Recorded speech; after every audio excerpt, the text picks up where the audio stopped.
Hi, I'm Sarah Hart, Director of Drive Hart, joined today by Julie Clayton. Hi. The other Director of Drive Hart.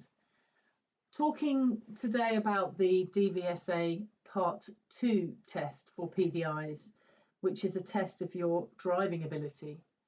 The best place to go to get information on this is the .gov website, where they've got all the information of anything you'd like to know about the test. But just as an overview, the first thing you're going to be asked to do once you've had your licence checked and your training records looked at, and that's an important part of the training, they're going to do an eye test with you, probably on another car that they can get you to look at from the test centre. You will be asked some show me, tell me questions, the same as the learners, but you get more of them.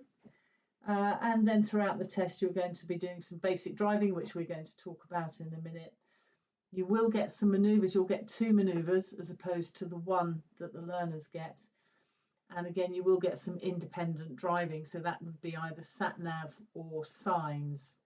So if I just ask a quick question, if I go, I've booked my test and I turn up and I fail my eyesight, does that mean I can carry on with the test? Or? No, it's exactly the same as the learner test. That will be the end of it.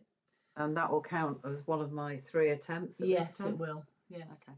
So just to clarify, you can only have 3 attempts at the part 2. Correct. And if you fail the eyesight test, that counts as one of your goes. Okay. Yes. Okay, so what they're looking for, and the examiner will tell you this before you start driving, they're looking for a very high level of discipline, and they're looking for a very high quality drive. So by that, they mean they're looking to see your mirror discipline. And for those of you that know, looking at your MSPSL routine, mirror signal, position, speed, look, they'll be looking for that to be a really, really high level. They're looking at an overall discipline of your drive with your positioning of the road, of your road position, your awareness, your judgment, making sure you're driving in an environmentally friendly way. And they're looking for over and above what you'd expect from a normal driver. So you've got to be really hot on your mirrors all the way through the drive. So does this mean you'd recommend taking training?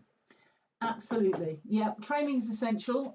Most normal drivers out there wouldn't be able to just jump in the car, go and do their part 2 and pass. We normally get people in for probably about 10 hours to get them up to their part 2 standard. But again, it depends on the starting point. But it usually is about discipline. It's about holding the wheel in the correct way, making sure that your hands are not just sitting on the gear stick, making sure that your gear changes are smooth, making sure your procedures are correct at traffic lights, mirrors, all of those things that really need brushing up. And particularly with the manoeuvres, we normally find that, people tend to do their manoeuvres way too fast without enough observation. So manoeuvres, speed and control are things we definitely need to work on. So what kind of manoeuvres can they give you? You've got a choice of 4 manoeuvres. Might be a forward bay park and reverse back out. Might be a reverse bay and drive back out forwards.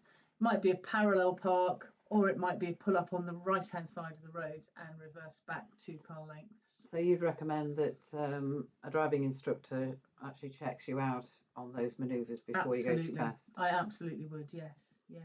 And the other thing as well the examiner is going to be looking for is your ability to drive at speed. So you will be getting onto a motorway, which is why you'll find that only some test centres operate part 2 tests. It's got to have proximity to a motorway. So they're looking to see if you put on your cruise control, for example. They're looking to see if you use your limiter. So, all of the gizmos and gadgets in your car, then, feel free to use them. That's what they're there for. I know they do independent driving and sat-nav, looking at how you follow traffic lights. What happens if you go wrong? You don't make a mistake, but you're actually going off route by mistake. So if you're following the sat-nav or following signs, so if you make a mistake and go somewhere that's not where they have asked you to go, as long as you go there safely, then you'll be all right. But if you make a mistake and go wrong in an unsafe way, then that's going to be marked against you. And while we're talking about marking, the drive is about an hour long, so it's longer than your average learner test, and you can only get 6 driver faults. So your maximum amount of driver faults is 6, and of course no seriouses, no dangerous marks. But a driver fault it's very easy to pick up driver faults with a very small error in your part 2. So this is why it's really important to prepare in advance to make sure that your driving disciplines, particularly your mirror signal position discipline, is absolutely red hot, because they'll be looking to see if you can translate that into your teaching of learners, and it's a key part of what they look for in this drive, isn't it? A highly disciplined professional drive. Yeah, absolutely. You don't have a lot of room for error. You've got to be right on it from the get-go, and just make sure that everything is red hot, like Jack says. So yeah, definitely. In terms of booking your test, again, if you go onto .gov, become a driving instructor, put that into the search bar, you'll see that there's a key step-by-step outlining all the processes relating to all the DVSA exams, and the booking tabs are on there automatically.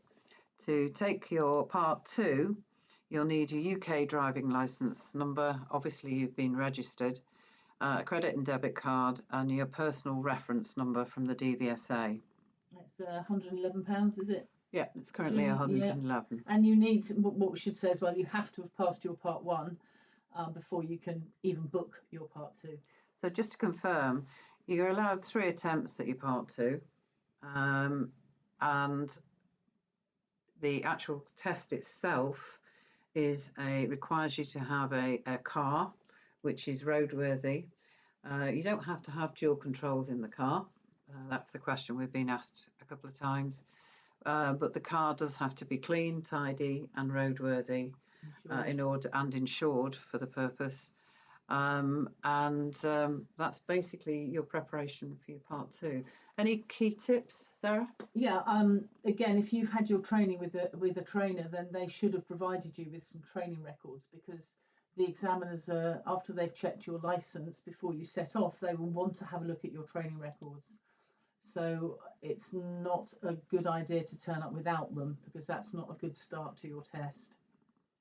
But other than that, yeah, speak to your trainer. They'll give you the in-depth info. They'll put you through your paces in your training. But, you know, because you've only got 3 goes, don't waste an attempt just having a go at it. Probably one final point is you've just got to remember that the exam is not just an entity in itself. The skills and disciplines that you learn for this part 2 test are exactly the skills and discipline that you're going to be teaching a learner in your part 3. So it's really important that you, as a driver, can exhibit those skills, because you can't teach something you don't know or aren't exhibiting in your own driving. And that's a key point, isn't it? Yeah, it is. And one of the things that the examiners are very keen to see in a part 2 is that you give them a business-like drive. So, you know, get on with it, get your foot down when you can, but make sure you're doing it safely. And that's about it, really. So if anybody's got any other questions about the part 2, obviously they can go to .gov, but if you want to contact Drive Hart, as always, you can WhatsApp Sarah Hart on 07919 488 360, and we're always happy to take any questions. Yeah, and we can also give you an assessment if you wanted to have a look and see how far off a part 2 you are. We can always do that as well. Okay. Thank you very much.